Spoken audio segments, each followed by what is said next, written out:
Donc, bonjour à tous. Dans cette vidéo, on va parler de mesure d'angle et des unités de mesure d'angle qu'on peut utiliser. Donc, on connaît déjà assez bien les degrés qu'on utilise depuis le primaire, que tout le monde, le passant dans la rue va comprendre qu'on parle d'une mesure d'angle en degrés. Par contre, il y en existe d'autres et elles qu'on va devoir utiliser, c'est les radians. On va expliquer d'où ça vient, qu'est-ce que c'est, pourquoi est-ce qu'on en a besoin. Donc, petit préambule avec les degrés. Bon ben, on utilise depuis toujours les degrés. C'est familier, ça va bien. Un tour complet, entre autres, on le sait que ça correspond à 360 degrés. Maintenant, pourquoi? Pourquoi est-ce qu'on utilise des degrés? Pourquoi est-ce que ça a été défini de cette façon-là?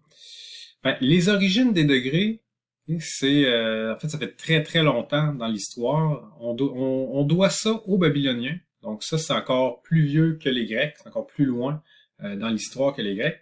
Les Babyloniens, entre autres, comptaient en base 60. Donc nous, ici, là, en Occident, etc., on compte avec des bases de 10.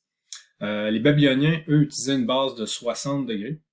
Et on ne sait pas trop exactement qu'est-ce qui a fait en sorte qu'ils ont décidé de séparer un cercle en 360 parties, qui est un multiple de 60.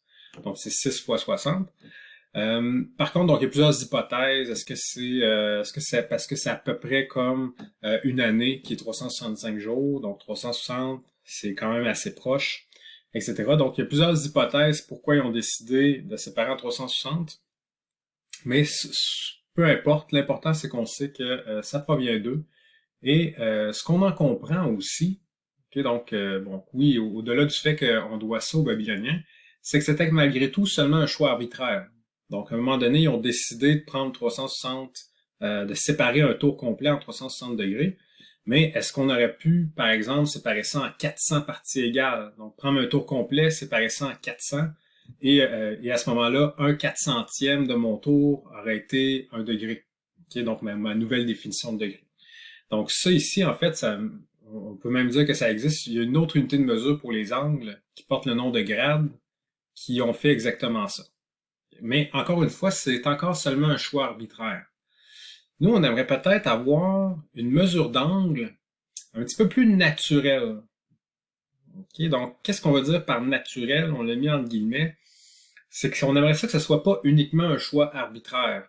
Donc, qu'il y ait vraiment une raison plus profonde qui provient d'un objet mathématique qui fait en sorte que c'est plus naturel, entre guillemets, d'utiliser une nouvelle unité de mesure. Cette nouvelle unité de mesure-là qu'on va rechercher. En fait, cette unité-là de mesure, c'est les radians. Okay? On va essayer de voir comment est-ce qu'on la trouve, comment est-ce qu'on la définit et pourquoi. Donc, si on prend un cercle, okay, on va essayer de soutirer l'existence des degrés, la définition des degrés à partir d'un cercle. On peut peut-être lui rajouter un angle au centre. Donc, vous avez trois images. Donc, j'ai mon centre, j'ai un angle au centre ici, et je l'ai grossi à chaque fois. Ce qu'on peut peut-être remarquer quand on regarde ça comme il faut, c'est que plus mon angle est élevé, plus mon arc de cercle est élevé aussi, donc est plus grand. Donc plus mon angle est grand, plus mon arc de cercle est grand, et c'est directement proportionnel.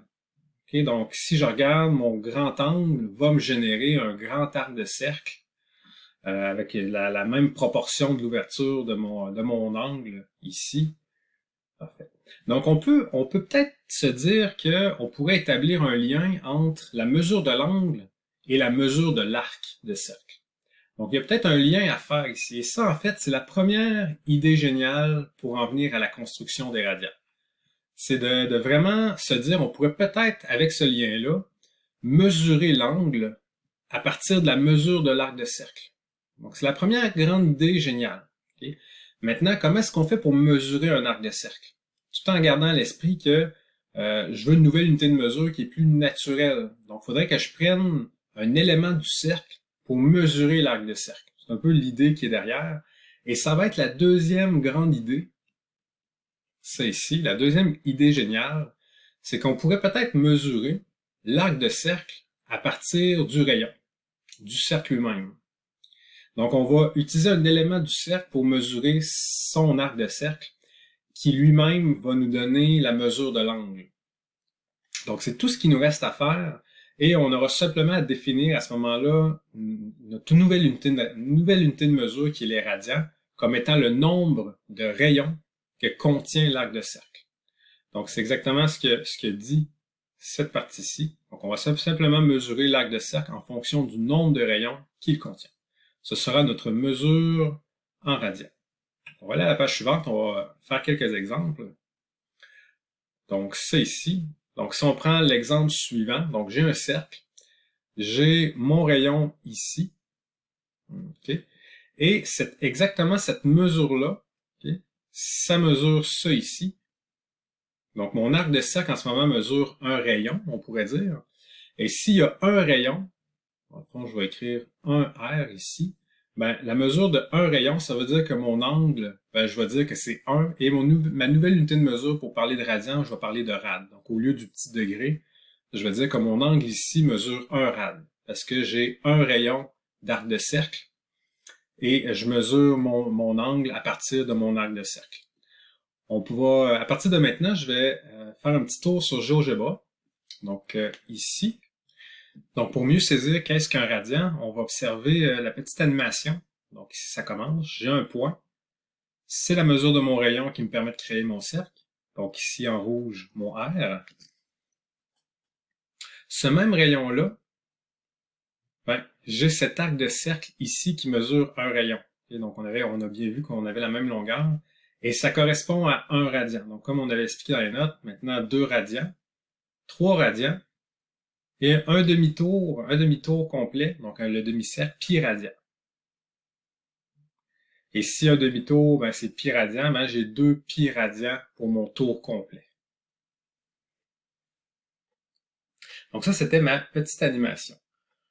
Si je remonte un peu en haut, on pourrait aussi prendre ce point-là. Donc là, j'ai ma mesure de mon arc au centre qui est θ, qui va être des θ radians. Et plus j'agrandis mon angle, donc si je suis ici, ben, ça veut dire que sur mon arc de cercle, ben, j'ai θ, donc mon nombre de rayons donc avec lequel je pourrais mesurer mon arc de cercle. Donc θ, le θ qui est en radian, ma mesure de radian, ça mesure mon nombre de rayons que contient mon arc de cercle, donc dans mon cercle. Donc, je vais revenir dans les notes. Donc maintenant qu'on est de retour dans les notes ici, donc on a bien, donc à cet endroit-ci, 1 radian, parce que la mesure de mon arc de cercle correspond à 1 rayon. Mon tour complet, comme on a pu le voir dans l'animation, donc notre ancien tour complet en termes de degrés correspond à 360 degrés. Sans surprise, étant donné qu'on connaît la formule de la circonférence, qui se trouve à être 2 pi r, ben, un tour complet, en termes de radians, ben, un tour complet donc du cercle, la circonférence contient 2 pi rayons. C'est ce que ça dit finalement. Bon, donc j'ai mon 2 pi fois mon 2 pi qui est mon nombre de rayons que contient ma circonférence. Donc un tour complet ici en radians, ben, ça va être 2 pi radians. On voit en effet là qu'ici, ben, j'ai un rayon, 2, 3, 4, 5, 6 et une petite portion supplémentaire. Donc un tour complet, on a environ 6,2832 rayons, qui se trouve tout simplement être 2 pi, donc mon pi qui est 3.1416, donc 2 pi r. Donc ça confirme qu'un tour complet, c'est bien 2 pi. Finalement, on a l'équivalence, si on veut passer de radian à degré et de degré à radian, ben, on a cette équivalence-là. Donc, c'est-à-dire qu'un tour qui est 2 pi est équivalent à 360 degrés. Ou encore, si on divise par 2 de chaque côté, ben, un seul pi, radian, est équivalent à 180 degrés. Donc, comme on peut le voir dans l'image ici, donc mon demi-cercle est d'une longueur de pi r, et donc ma mesure est de pi radian. Tout simplement, c'est ici. Donc, à la page suivante, le fait qu'on peut avoir l'équivalence, dans le fond, que 180 degrés est égal à pi radian, ben, ça nous permet de convertir tout ce qu'on avait déjà fait en degrés, mais de convertir ça en mesure de radian. Donc, par exemple, ici, si j'ai un 60 degrés et que je veux le convertir en radian, ben, je prends ma proportion, je vais construire un petit produit croisé. Donc, je construis ma proportion 60 sur 180 degrés devrait me donner la même proportion que l'angle que je recherche en radian, donc le θ, sur pi. Donc, 180 est équivalent à pi, et je cherche à savoir 60 degrés, ça va être équivalent à combien de radians? Ben, si on fait le petit produit croisé, on va obtenir, dans le fond, que θ est égal à 60 degrés pi sur 180. Et là, à partir de là, bien évidemment, on peut simplifier la fraction 60 degrés sur 180 degrés. Les degrés vont partir. Et 60 sur 180, bien, ça peut se réduire à 1/3. Donc, on obtient que θ est égal à pi sur 3 radians. Et on pourrait faire exactement la même chose pour toutes les autres mesures en degrés. Et on obtient, dans le fond, le tableau des valeurs remarquables qu'on avait déjà, entre autres. Ben, au lieu d'utiliser les degrés, on peut aussi mesurer les angles en radians. Et évidemment, ça n'a pas affecté les mesures, les rapports trigonométriques, étant donné que c'est quand même le même angle qu'on parle. Donc, on parle de 30 degrés ou de pi sur 6. Ça demeure la même mesure d'angle. Par contre, il y en a un qui est exprimé en degrés, et tandis que l'autre est exprimé en radians.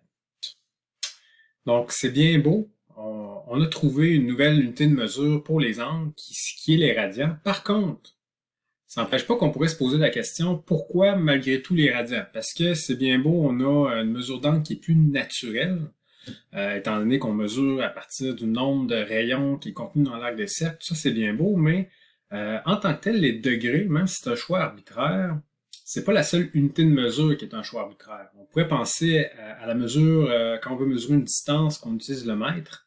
Bien, le mètre, lui aussi, c'est un choix qui est arbitraire. Donc, pourquoi est-ce que ça nous pose problème d'être en degrés? Pourquoi est-ce que finalement on va devoir utiliser les radians? Ben, c'est qu'en calcul différentiel intégral, toutes les formules de dérivation des fonctions trigonométriques doivent absolument être en radians. Okay? En fait, elles ne vont être valides uniquement qu'en radians. Okay? En degrés, ça ne marcherait pas. Et pourquoi, encore une fois, pourquoi est-ce que les fonctions trigonométriques sont valides uniquement en radians? La raison cachée, la raison profonde de ça, c'est que lorsqu'on va faire la démonstration en calcul différentiel, donc ce ne sera pas couvert dans le document tout à fait ici, mais lorsqu'on va faire la démonstration de la dérivée, dans le fond, du sinus, donc si je veux faire ça ici, donc mon sin prime, ça ici, ben, on va devoir utiliser la méthode des accroissements, donc la limite h qui tend vers 0, la fonction qui va être sinus x plus h, moins f de x sur h. Donc moi j'utilise h, peut-être que vous utilisez delta x, ça peut varier d'un enseignant à l'autre. Mais lorsqu'on va faire cette méthode-là d'accroissement, donc on va remplacer les f par la fonction sin, il va y avoir, dans les différentes opérations qu'on va faire, il va apparaître la limite de sin de h sur h. Une limite qui est assez complexe à résoudre, qui est une forme 0 sur 0, eh bien, on va avoir besoin des radians pour ça. Et entre autres, la petite remarque ici va être utilisée à ce moment-là. Petit commentaire, donc, pour résoudre cette fameuse limite-là, on va entre autres avoir besoin d'être en radians. Où est-ce que l'aire du secteur, donc dans la démonstration géométrique, on va construire un aire d'un secteur comme ça. Et peut-être juste remarquer que, en fait, c'est ici, on a une petite démonstration qui explique que l'aire du secteur va être donnée par θ sur 2. Donc, ici, dans mon cercle trigonométrique de rayon 1, vous avez la petite démonstration ici. Donc, l'aire du secteur, c'est ce qu'on cherche. Ben, en toute proportion gardée, c'est aire du secteur sur l'aire du cercle va être égal à la longueur d'arc sur la circonférence. Étant donné qu'on sait que l'aire d'un cercle de rayon 1 est donné est égal à pi, qui est le pi R2, étant donné que R est égal à 1, ça va donner pi. Étant donné que la circonférence, encore une fois que mon R est égal à 1, ça vaut 2 pi, ben on peut construire cette proportion-là. Et si vous faites ensuite le produit croisé, donc R du secteur fois 2pi divisé par pi, ben, vous allez obtenir θ sur 2. Où est-ce que le θ doit être absolument en radian? Donc, c'est une petite parenthèse qui va être utile dans la démonstration de la formule de dérivée. Donc, étant donné que dans la formule de dérivée du sin, on doit être en radian, ça va faire en sorte que la formule va fonctionner uniquement en radian. Et c'est la raison ultime pourquoi est-ce qu'on doit apprendre les radians. Mais ensuite, on en a besoin tout le temps. Donc, ça termine cette vidéo-ci.